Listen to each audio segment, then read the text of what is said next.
मी एक लहानसा दुकानदार आहे, छोटासा दुकानदार. काल माझ्या दुकानामध्ये माझा व्यापारी आला आणि मला पैसे मागायला लागला. मी त्याला म्हटलं, दादा माझ्याकडे पैसे नाहीये. तो म्हणाला की तुमचा रक्कम 1 लाखाच्या वरती गेलेली आहे, तुम्ही रेड लाईट मध्ये आलात, असं चालणार नाही. मी त्यांना म्हटलं की तुम्ही माझा बीपी वाढवता. माझा बीपी वाढवायचा नाही. माझा बीपी जर वाढला की तुम्हाला बंद करून टाकेल, अजिबात बंद करून टाकेल. मला टेन्शन द्यायचं नाही. हे व्यापारी खूप शहाणे असतात. तो जेव्हा आपण त्याला ऑर्डर करत नाही, इतक्या प्रेमाने म्हणतात की दादा माझ्या गोदामध्ये माल पडू नये, तुमच्या दुकानामध्ये माल ठेवा, का फरक पडताय, आरामशीर पैसे द्या, काही टेन्शन नाही.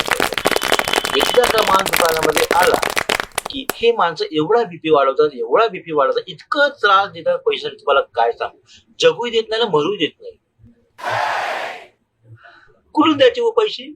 उगा पैसे मागायला, कुठून देऊ पैसे मी तुम्हाला? हा, नाही मी तुम्हाला पैसे. कमाई मी करू, धंदा मी करू आणि उगा पैसे आणच देऊ. कुठून देऊ? लहानचं दुकानदार मी, कुठून देऊ पैसे? मी नाही देत पैसे. मी तो व्यापारीच बंद करून टाकेल. उगा टेन्शन देतो मला.